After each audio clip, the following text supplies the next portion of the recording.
நீ அதை மிஸ் பண்ணாதே. டோன்ட். ஏனால் அதை மிஸ் பண்ண அதுக்கு பிறகு ரத்த சாட்சியாக தான் மறைக்க வேணும். அல்லாவிட்டால் முடியாத காரியம். So prepare yourself. விளையாடாதே. என்ன செய்கிறாய்? எத்தனை செய்திகளை கேட்கிறாய்? எந்த ஊழியத்தில் ஈடுபட்டிருக்கிறாய்? யாரை கடைசியாக இயேசுவனை கொண்டு வந்தாய்? உனக்கு அந்த வெளிச்சம் வந்ததா? அந்த ரத்தம் உன்னை கழுவி இருக்கிறதா? அவருடைய பிரசன்னத்தை நீ ருசிச்சிருக்கிறாயா? இந்த வார்த்தையை நீ ருசிக்கவில்லையானால் இந்த வார்த்தை உன்னை தொடவில்லை. பிள்ளை பிறந்தாத்தான் பால் குடிக்கும். பிறக்காத பிள்ளை எப்படி பால் குடிக்கிறது? சர்ச்சுக்கு போறேன் 10 வருஷம் 15 வருஷம் 20 வருஷம் முடிச்சு சொல்லலாம். 50 வருஷமும் போகலாம். ரட்சிப்படையாமல் நீ சாகலாம். தேவனை விட்டு பிரிந்து இருக்கலாம். ஒப்பு கொடுத்தாயா? ஆண்டவரே, என்னிடத்தில் ஒன்றுமே இல்லை. என் குடும்பம் ஒரு எளியான ஒரு குடும்பம். என்னிடத்தில் ஒரு தாளந்துமே இல்லை, பணமில்லை. ஆண்டவரே, எனக்கு இருக்கிறதை நான் கொடுக்கிறேன். என் இருதயத்தை நான் கொடுக்கிறேன். ஆண்டவரே, இனி ஏற்றுக்கொள். உமது குடும்பத்தில் இனி ஏற்றுக்கொள்ளும் போது ரட்சத்தால் என்னை கழுவும். அவ்வளவேதான் அவனுக்கு தேவை. அவ்வளவேதான். இது கஷ்டமா? இது செய்யாதவர்கள் எத்தனை பேர் தெரியுமா? நித்தியத்துக்குமாக நரக பாதாளத்துக்குள்ளே இறங்கி இருக்கிறார்கள். வெளியே வர முடியாதபடிக்கு அந்த ஐஸ்வர்யம் அதை போல. ஆம், இதோ இப்பொழுது கரங்கள் நீட்டப்பட்டிருக்கிறது. இப்பொழுது நேரம் சரியா இருக்கிறது. இன்றுதான் ரட்சணிய நாள். இப்பொழுதுதான் நேரம்.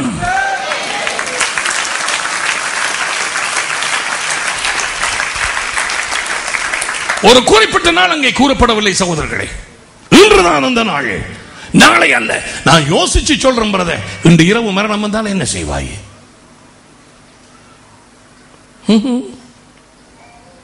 யாரோடு தேவன் பேசுகிறாரோ நான் அறியேன், நான் அறியேன், நான் அறியேன். ஒரு மதமே கிடையாது. நான் உன்னுடைய பேரை எடுத்து இந்த சர்ச்சிலே அங்கத்தவனாக சேர்க்கிறதுக்கு ஒரு கப்பி என்னிடத்துல இல்லை. உன்னுடைய வாழ்க்கை தேவனுக்கு நீ கணக்கொப்பி வைப்பாய். நான் உனக்கு என்ன பேசுகிறேன் என்பதை நான் அவருக்கு கணக்கொப்பி வைக்க வேண்டும். That's your life. It's your life, brother. You want to play about போய் பாட்டில் தெரிஞ்சு அதை செய்து இதை செய்து மாதிரி செய்து பழைய மாதிரி செய்து குடிச்சு வரிச்சு அதை செய்து வீட்டை சண்டை போட்டு அதை என்ன கொஞ்சம் பீர் அடிச்சான்னு ஆண்டை செய்ய போறேன்னா தெரிஞ்சுமா? ஓகே, நீ எங்களை ஏமாற்றவில்லை, நீ உன்னை ஏமாற்றுகிறாய். தேவாவியானவரை பார்க்கிறார்.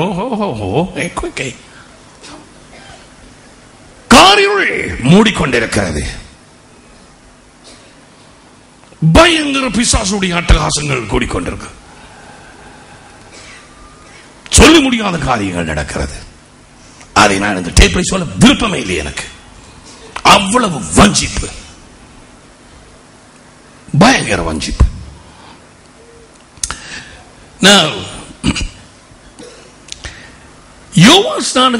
உலகத்தின் பாவத்தை சுமந்து தீர்க்கும் ஆட்டுக்கட்டி என்று சொன்னது மட்டுமல்ல, அவன் இன்னும் ஒரு காரியம் சொன்னான். அவருடைய ஆபீஸ் இன்னும் ஒரு காரியம். அந்த 29வது வசனத்தில் தொடர்ந்து வாசித்தால், இவரே பரிசுத்த ஆவியானவராலும் அக்கினியினாலும் உங்களை அபிஷேகம் பண்ணுகிறவர்.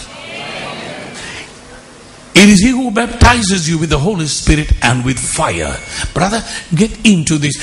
ஒரு ஆளுக்கு சொல்ற தயவு செய்து நேரமில்லை வேலை அது இது பிசினஸ் அப்படின்னு சொல்லி உங்களை ஓடிக்கொண்டே தெரியாதீங்க. இரண்டு கேட்டால் இருள் வந்து மூடுற நேரத்தில் அது ஒன்னையும் விடாது, யாரையும் விடாது.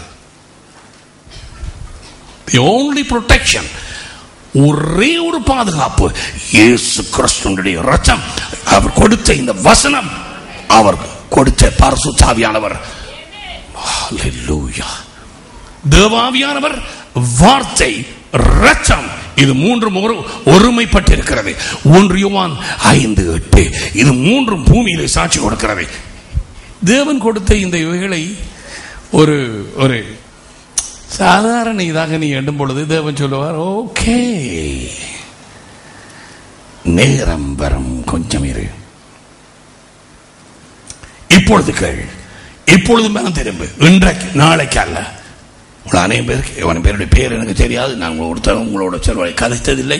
பட் சகோதரர்கள், நான் இவனுமா பேசுவது இரட்சிப்புக்குள்ளாக வருவதற்கு, நீ மாண்டு போகாமல் இருக்க, நீ பிசாசின் கையிலே அகப்படாமல் இருப்பதற்காக, வேறு மற்றபடியால that you may live, நீ ஜீவிக்க, உன் குடும்பம் ஆசீர்வதிக்கப்பட அவருடைய பணியை நீ செய்து கொண்டிருக்க. இயேசு இந்த உலகிலே அவருடைய ஊழியத்தை நடப்பித்து அவர்கள் இடையிலே சொன்னார், மனுஷகுமாரன் பாடுகளை அனுபவித்து அவர் மரிக்க வேண்டியதாக இருக்கிறது, அதற்காகவே நான் இந்த உலகுக்கு வந்தேன். என்னுடைய வாழ்க்கை அது மனுஷர்களுக்காக கொடுப்பதற்காக, as a ransom for many, came to give my life. சகோதரர்களே, இந்த செய்தி எப்படி மறைக்கப்பட்டிருக்கலாம்? எல்லாருக்குமாக சிந்தப்பட்ட இந்த இரத்தம் எப்படி மறைக்கப்பட்டிருக்கலாம்? இந்த இரத்தத்தின் செய்தியை, இந்த ராஜ்யத்தினுடைய இந்த மகத்தான இந்த செய்தியை, அவருடைய ஆளுகையும் ராஜ்யமும் நிலைநாட்டப்பட இருக்கிறது.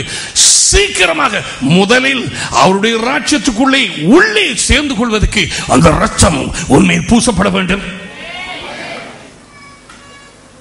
அவர் உனக்காக மரித்த அந்த நிலைமை நீ ஏற்றுக்கொள்ள வேண்டும். உன் பாவங்கள் அனைத்தையும் அந்த இரத்தம் நீக்க வேண்டும். வேறொரு வழி இல்லை. எதையும் எடுத்து கொத்த வேண்டியதில்லை, யாத்திரை போக வேண்டியதில்லை, உபவாசம் பண்ணி பண்ணி பண்ணி பண்ணி பாவங்களுக்காக நிவர்த்தி பண்ண செய்ய வேண்டியதில்லை. ஒரு நாளும் ஒட்டகச்சிவிங்கியோ அல்லது சிறுத்தையோ அந்த வரியோ வரிக்கெதிரையோ எவ்வளவு உதஞ்சி கழுவினாலும் அந்த வரி கலர் போகாது. அதுதான் பாவம் மனுஷனுடைய.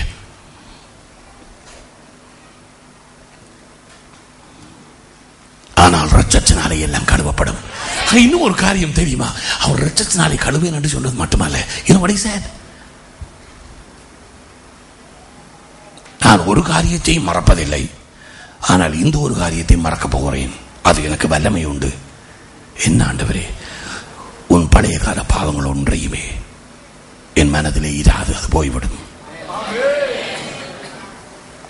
I will remember their sins no more. நான் அவர்கள் பாவங்களை ஞாபகத்திலே வைத்திருப்பதில்லை. நீ சொன்னால் அது மாதிரி முன்னாள் நீ எல்லாம் அவரிடத்தை சொல்லி அரைக்க பண்ணி அந்த இரத்தத்தாலை கழுவினதுக்கு பிறகு யாராவது திரும்பி அதை திரும்பி திரும்பி கொண்டு வந்து சொல்லிட்டே இருந்தா, ஆண்டவரே இப்படி நான் செய்தது உண்மைதான், ஆனால் இவங்க சொல்லிட்டே இருக்கிறாங்க, நான் என்ன ஆண்டவர் செய்கிறேன், என்ன சொல்லிட்டே இருக்கிறாங்க, இல்லை இப்படி இப்படி நான் செய்தது உமக்கு தெரியும் தானே, எனக்கு தெரியாது, என்ன செய்தாய், விளங்குதா? ஏன் நான் ஞாபகத்துக்கு கொண்டு வர மாட்டேன் என்று சொன்னார். I will forget their sins. I will not remember them anymore. எதுவாயும் இருக்கட்டும், யாரும் அதை திரும்ப திரும்ப சொல்லட்டும், என்னுடைய புத்தகத்திலே தேடி பார்ப்பேன். ஓ ரைட், புதிய சிருஷ்டியாகிறது இந்த நாள். ஓ, அங்கால எல்லாம் blank. The file is deleted. The file is deleted forever. அந்த பாவங்கள் அனைத்தும் அது இல்லாமல் போனது, அது அழிக்கப்பட்டது. அங்க உங்களோட ரெக்கார்ட்ஸ் ஒன்றுமே இல்லை, எந்த கம்ப்யூட்டர்லையும் இருக்காது. சந்தோஷம் இல்லை? அந்த சந்தோஷம் முகத்தில் வர வேணும். மத்தேயு 26ஆம் அதிகாரத்திலே இயேசு கடைசியாக அவர்